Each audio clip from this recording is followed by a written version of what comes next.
Nous corrigeons l'exercice 13 où l'on nous parle d'un QCM.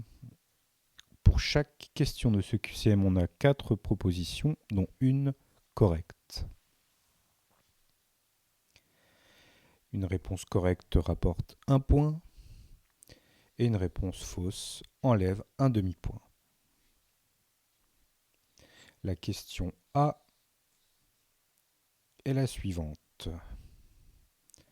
Calculer l'espérance du nombre de points qu'on peut obtenir si on répond au hasard à une telle question. Donc le nombre de points, c'est la variable aléatoire grand X, qui peut valoir 1 ou moins 1 demi. La probabilité d'avoir 1, c'est-à-dire de répondre correctement, est 1 quart. Et la probabilité de répondre faux, 3 quarts. L'espérance est donc 1 fois 1 quart moins 1 demi fois 3 quarts.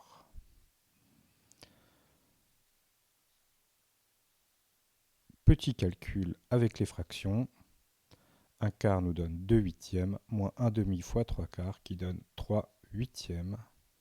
Donc la réponse pour l'espérance, c'est moins 1 huitième ou moins 0,125 points, qui est notre espérance de gain, ou plutôt de perte, de points, si on répond au hasard.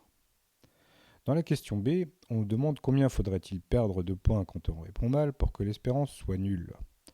Donc on réécrit le même tableau, à la différence près que nous allons poser petit x, une inconnue, le nombre de points perdus, plutôt le nombre de points qui sera négatif, si on répond mal et qu'il y a toujours une probabilité 3 quarts. L'espérance à présent, c'est donc 1 quart fois 1 plus x fois 3 quarts.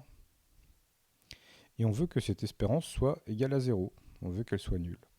On résout donc l'équation en x qu'on obtient. 1 quart est donc égal à moins 3 quarts de x.